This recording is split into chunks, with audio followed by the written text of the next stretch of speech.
When the voice of God breaks upon the silence of our lives, it seldom comes as a suggestion, as if we might weigh it against other options. It comes as a summons, a trumpet note, a royal decree written not in the ink of man, but in the fire of eternity.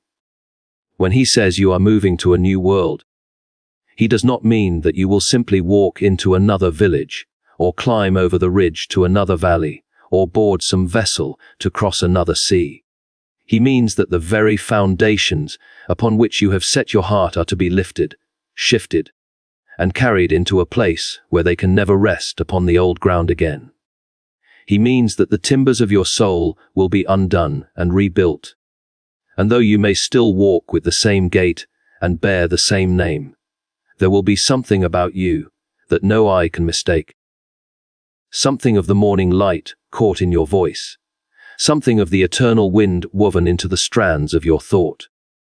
This movement into the new world is not like the wary packing of boxes, the folding of garments, the turning of a key in a door you will never again open.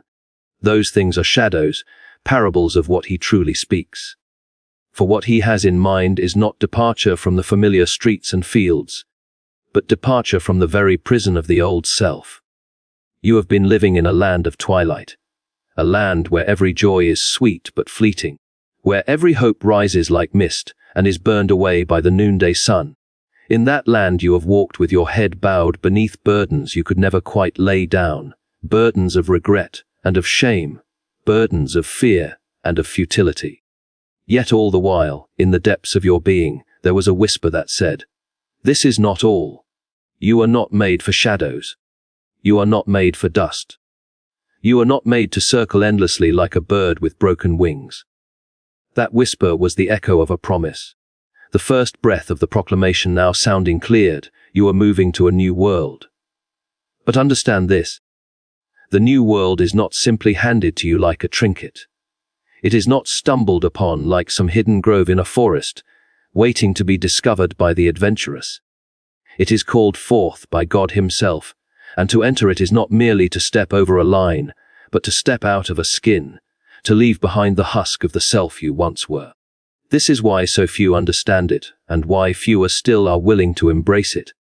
For they think it means a new house, a new job, a new beginning on the terms of the old. But the voice that calls is not the voice of compromise. It is the voice that makes all things new.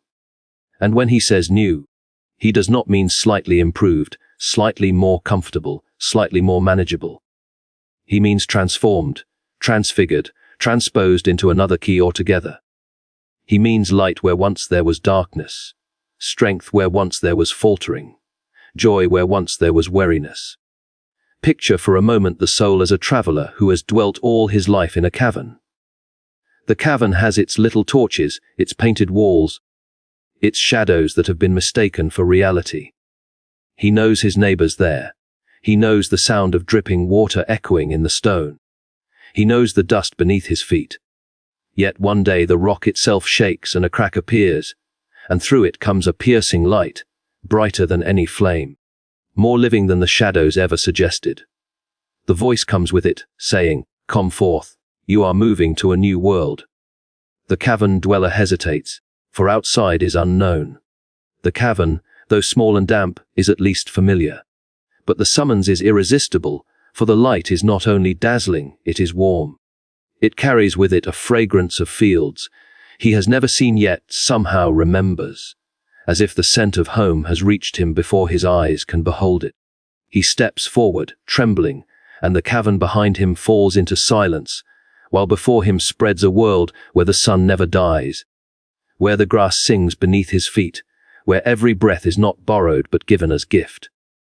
So too it is with us when God speaks this word. The new world is not strange to us in the sense of alien, for it is what we were always meant for. It is strange only because we have grown accustomed to chains, to shadows, to dust. And when he comes to break those chains, to scatter those shadows, to lift us from the dust, the shock is almost unbearable. For we did not know how heavy the chains had become until they fell away. We did not know how dim the twilight was until the true morning broke upon us.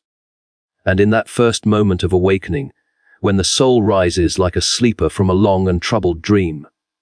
There is both trembling and ecstasy, for we know we are stepping into a reality that will undo us even as it remakes us. But here is the wonder: the new world is not reached by your strength, nor by your cleverness, nor by the accumulation of your wisdom. It is reached only because God himself has stooped low and said, "You shall not stay in the old. I will carry you into the new." He does not send a map and leave you to find your way. He takes you by the hand and leads you as a father leads his child. And though the passage may take you through valleys where the shadows linger, though the air may be thick with doubts, yet his voice never falters. It says, "Do not fear, for I am not merely sending you ahead. I am with you. I am not merely pointing to the new world. I am the new world, and in me you shall live." Consider, then, the courage this requires. For to move into the new world, one must surrender the claim upon the old. And that is the place where many stumble. They wish to hold on to the ashes while reaching for the fire.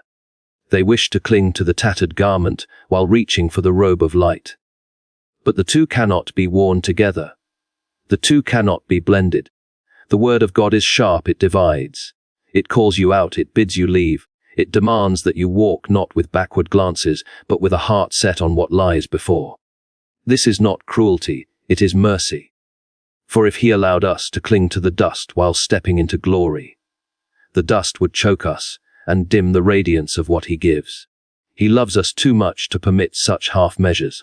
And yet, even as he calls you away, he redeems what was good in the old. The laughter of friends, the sweetness of a song, the beauty of the earth. None of these are discarded, none of these are lost. They are taken up, purified, and transfigured in the new world. The sorrow is left behind, the decay forgotten, but the joy is carried forward into a brighter key. Imagine a melody that you had always loved, though it was played upon a cracked instrument, the notes wobbling, the harmony faint. Then imagine hearing it at last played upon the true strings, every note clear, every chord resounding, the melody whole and complete. That is what God means when he says new.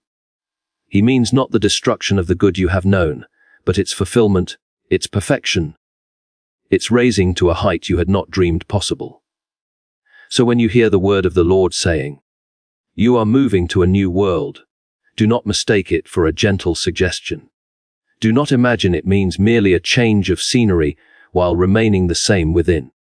It means upheaval. It means renewal. It means that the very marrow of your being will be reshaped. And though the journey may daunt you, though you may hesitate on the threshold, yet know this: the one who calls you is faithful. He will not leave you behind. He will not abandon you halfway. He who begins the work will carry it to its completion. The passage into the new world is not a journey of distance, but of transformation. It is the exchange of shadow for substance. The unveiling of what has always been promised, though veiled beneath the mists of time. And when God utters this word, he does not mean that you must take up a map and compass, as if this were a march through wilderness or desert, where the length of your stride will determine the speed of your arrival.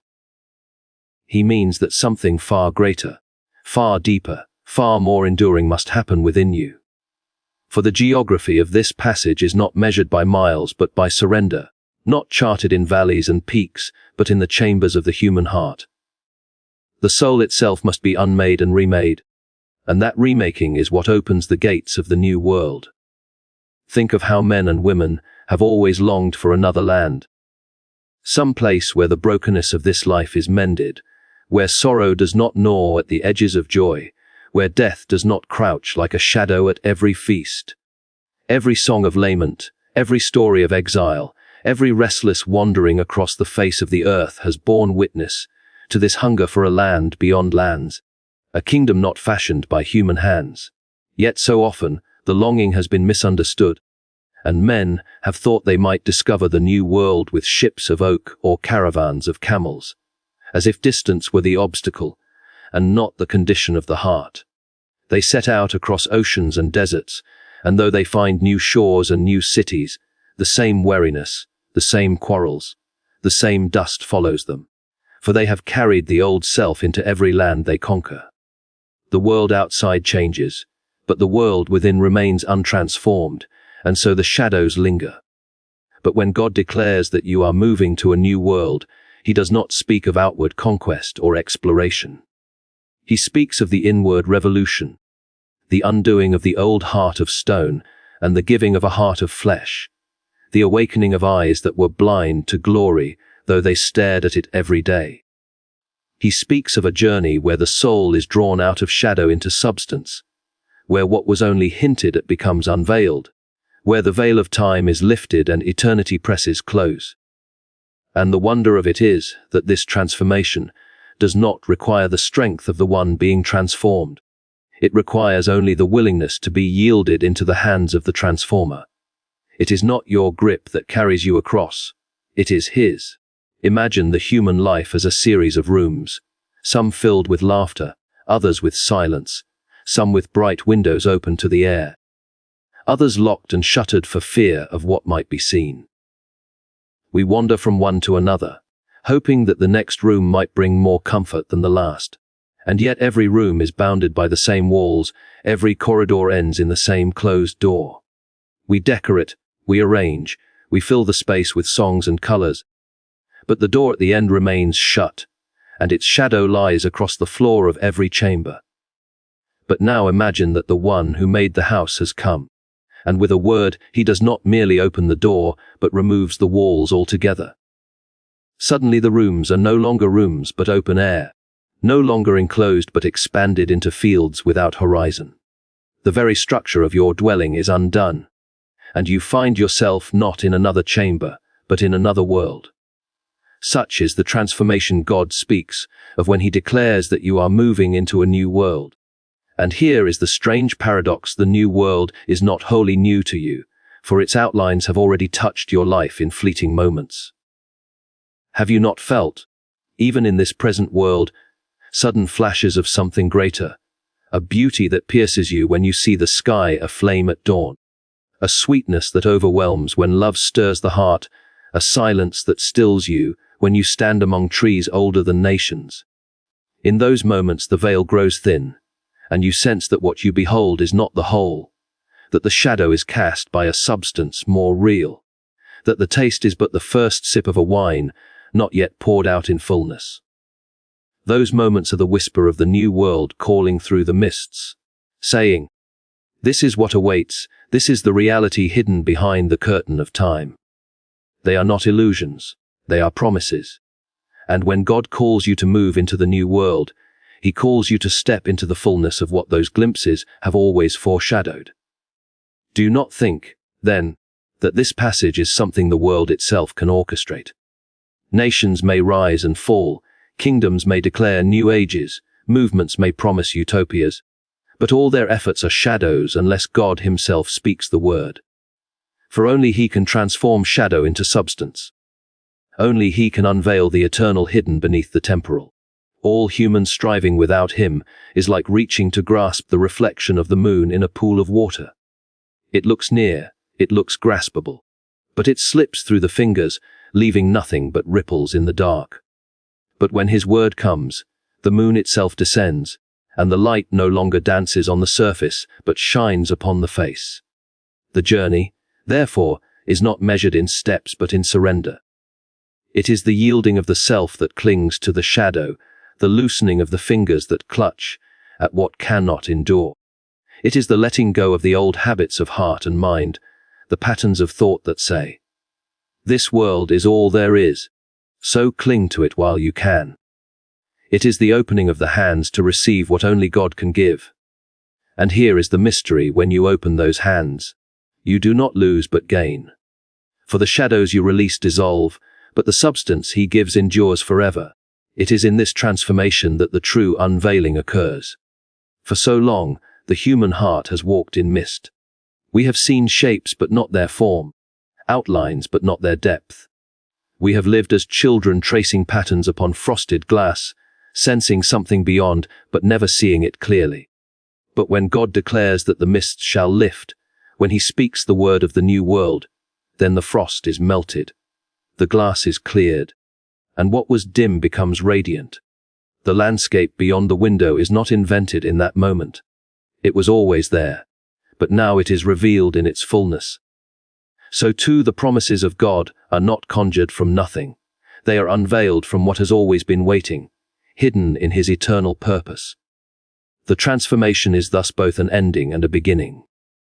It is the end of the self as it was, the end of the reliance upon shadows, the end of mistaking appearances for reality. And it is the beginning of life as it was meant to be, the beginning of seeing with true eyes, the beginning of a joy not dimmed by sorrow nor undone by time. This is why the new world is not a destination to be charted on maps, but a life to be received in trust. It is the unveiling of reality itself, the awakening of the soul to the eternal substance behind every fleeting shadow. And yet, even as the promise is glorious, the process can be trembling. For the soul that has lived long in shadow is startled by the brilliance of substance. The eyes that have adjusted to dim light ache at first when dawn breaks upon them. The heart that has grown accustomed to chains almost fears the freedom offered to it. And so God leads gently. He unfolds the light slowly, lest we be undone in the very glory meant to heal us. Like the morning sun that rises not in an instant, but in a steady ascent, so too the unveiling of the new world often comes in degrees, preparing the heart for the fullness yet to come. But whether swift or slow, whether sudden or gradual, the destination is sure, for he who speaks the word does not falter. And when at last the mist is fully lifted, when the soul steps wholly into the substance that has been promised, then every shadow is revealed for what it was, a pointer, a parable, a faint echo of something greater. The joys of earth, fleeting though they were, become signposts to the eternal joy that now envelops. The loves of earth, fragile though they were, are gathered up into the perfect love that now sustains. The beauty of earth, passing though it was, is revealed as the threshold of the beauty that now blazes without end. And in that moment the heart knows that it has not lost but gained, not left behind but entered into fullness. The new world is not an escape from duty, but the fulfillment of it, not the abandonment of earth, but the flowering of all that was good in it, raised and transfigured by the hand of the eternal. For when God calls you into that realm, He does not call you away from meaning, as though the labor and the love and the tears of this present life were wasted scraps to be discarded. Rather, He takes them up as an artist takes clay, reshaping what seemed broken, preserving what was true, discarding only the dross. The story you thought was scattered into fragments is revealed as a single line woven into His tapestry. And in the new world every fragment gleams with its place in the whole. The thought has haunted humankind since the beginnings. Will all I do vanish like smoke? Will the hours of toil, the nights of prayer, the words spoken in kindness or born in silence vanish when I step beyond this life? The whisper of futility stalks every heart, telling us that the grave swallows all, that no deed, however noble, can endure against the march of time. But when God speaks of the new world, He declares that the good is not lost but raised, not erased but crowned. Every act of love, however hidden, every sacrifice offered in secret, every truth clung to amid the storm is gathered and brought into its fullness. The seed that fell into the ground and seemed forgotten bursts forth in bloom, for nothing rooted in Him is wasted. Nothing entrusted to Him is lost. It is a mistake, then, to think of the new world as escape, as though God were sweeping us from a battlefield in defeat. No, it is the victory that reveals the meaning of the battle. It is the unveiling of why you endured, why you resisted, why you loved when hatred seemed stronger, why you hoped when despair pressed in. For in the new world, the broken will be mended, but the mending will not erase the scars. It will transfigure them. The wounds born in faith will shine as signs of triumph, as jewels set in crowns. The weariness endured in service will be revealed as the very soil from which the flowers of joy sprang.